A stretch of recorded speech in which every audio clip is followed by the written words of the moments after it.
یک ما شما مردم سرم یکی دیگه رواداری نداریم، بخیل هستیم. میگه یک هیئت بسیار بلند رتبه از خارج آمد، مثلا در کشور ایران رفت، یک خانه را سروی کرد، دید که نادار است، غریب است، نام و ولد و یا کلش گرفت.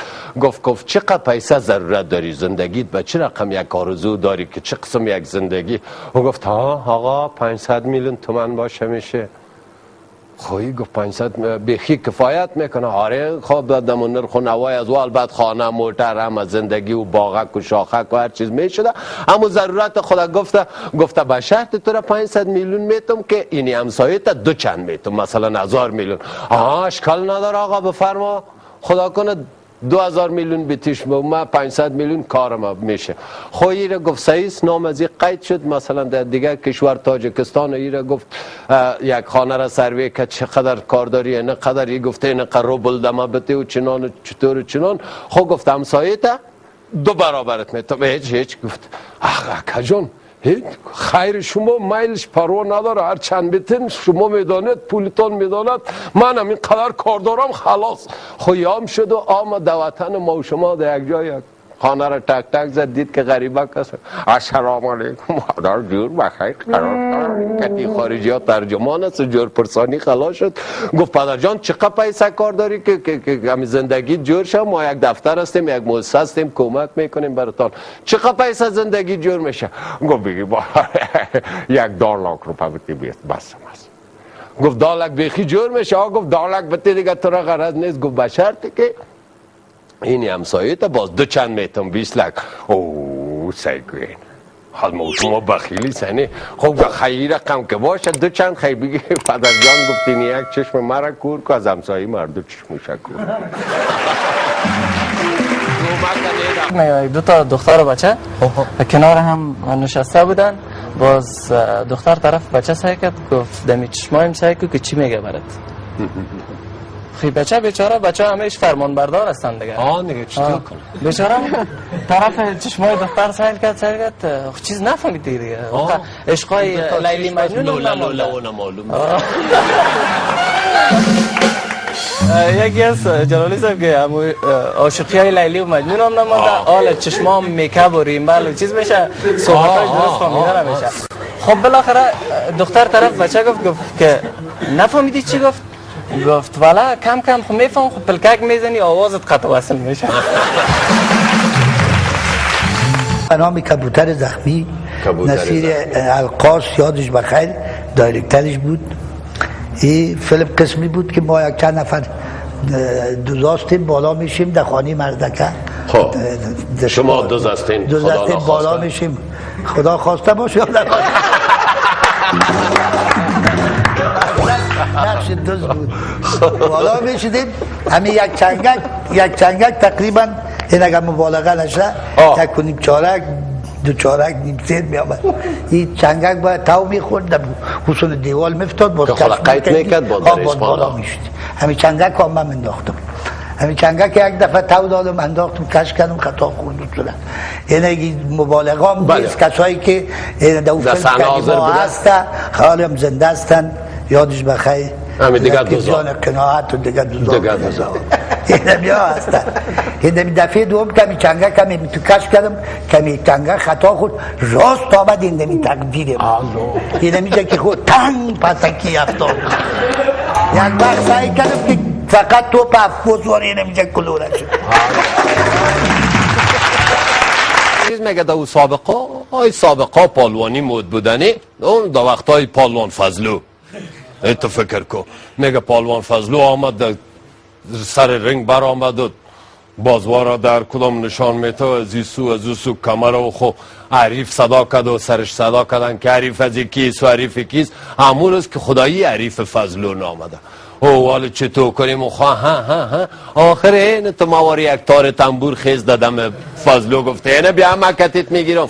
مردم بکشه چی میکنی کتی فضلو خدا برابر بانگم فضلوی چی کاری چی بیا بگو. خوی را بیا در کالا مالا را کشید صاف استقام.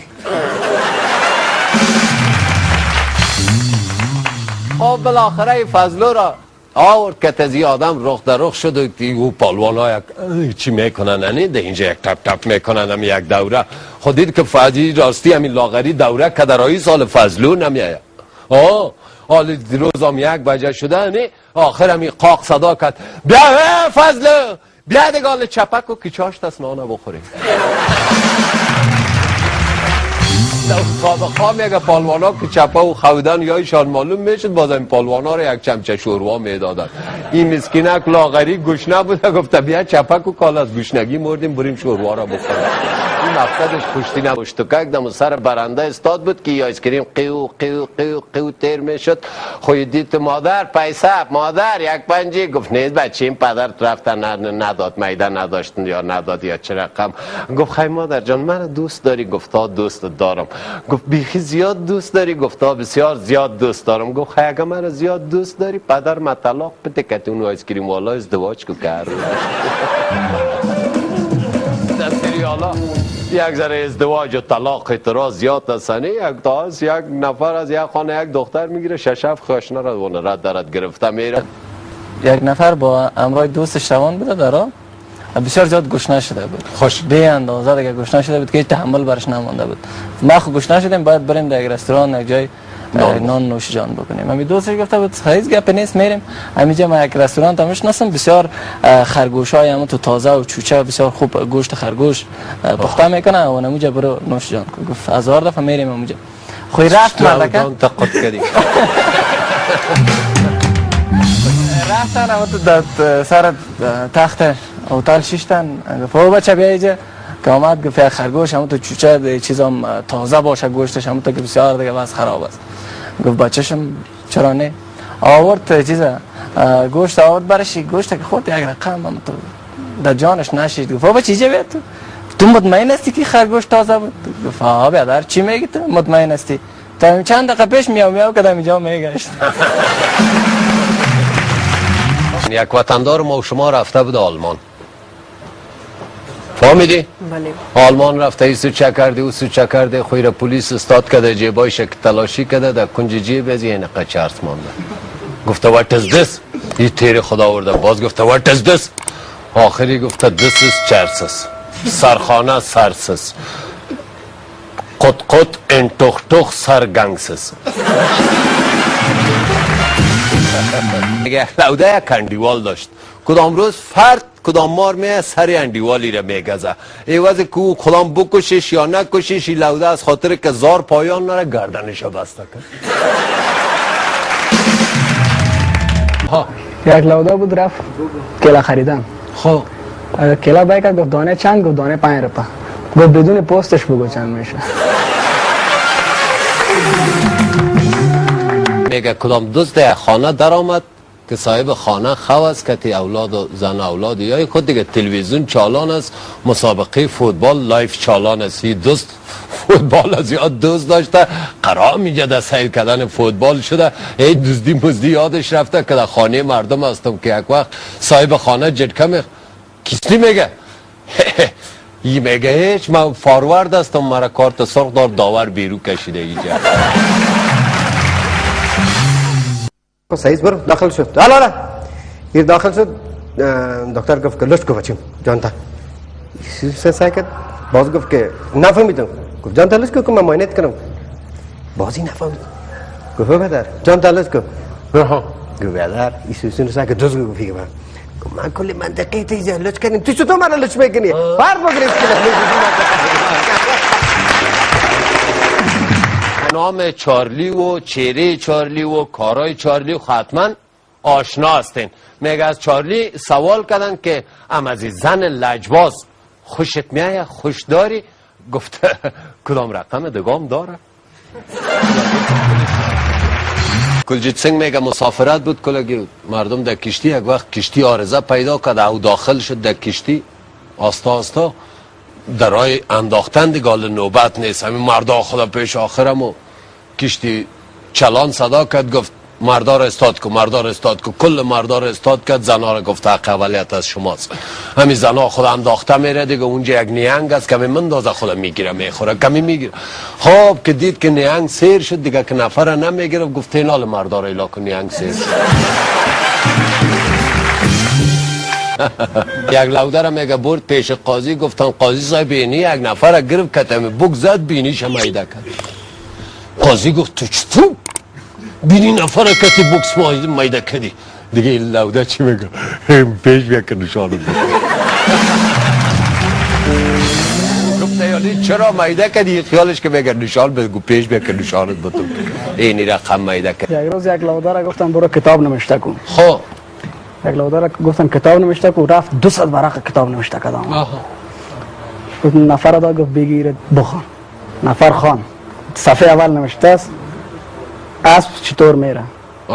کتاب آخر کرد، در صفحه آخر نوشته است اسب چطور استاد میشه. اسب نما بین ورق کلش تبلق تبلق تبلق تبلق پر کرد.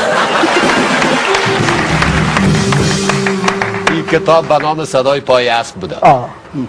یک تیاره بود دیگه سقوط میکرد. همگی کسی که در تیاره بود سر صدا غال مغال که تیاره سقوط میکنه. یک آدم سفید ششته بود، هیچ گپ نمیزد. یکی آمد بهش گفت تیاره سقوط میکنه. گفت تو خراش چی؟ گفت من چی کن مال بابین خونه نیست زبانش که سقوط کنه. میگه نمی سیب و کیله و کینو در بین خود صحبت میکنن. نمی سیب گفت سعی که تو مردم قلاوده میگیره مرا پوست میکنه میخوره، اگر پوست ما چقدر فایده داره. کیله گفته در 2 روپیه خود پتلون مرا میکشه. کینو گفته من خیلی بیغم هستم، همون کالای ما که بکشم بازم زیر پیرانی خدا. نواسا آمد پیش بیبی خود، البته دختر بود نواسا. گفت مادر کلان. گفت بگو بچه چی میگی؟ گفت اینا. گفت امی سرک ما بچه ها رو میبینم دان مو میزنم، این مادر کلانش یک قفاق زده شد. گفت چرا میزنی؟ گفت از ما دیگه تقلید نکنی. میگه یک دختر از خانه بابی خود فرار کرد. خب از خانه فرار کرد، 3 روز بعد دختر پیدا شد. بابیش گفت باز بری چی آمدی؟ گفت پشت سوزنی چارچر سوزنی آمدی. میگه یک بچه کت یک دختر پیسدار عروسی کرد که عروسیشان شدی. دختر گفت از خاطر کتی ما عروسی کردی که من پیسدار هستم. این بچه گفت نه از خاطر که خودم مفلس هستم. یک لوده میگه در کتاب فروشی رفت، یک کتاب 2 کتاب خرید و صبح پس آمد پیشم دکاندار. گفت تو بیا در دینمی من زیاد شخصیت ها هر چیز فهمیدم مگم موضوع و داستانش نفهمیدم کمی کتاب از چی بحث میکنه. دکاندار بل یک قفاق زد گفت خبیث کتابچه نمرای تلفن های مرا بردی.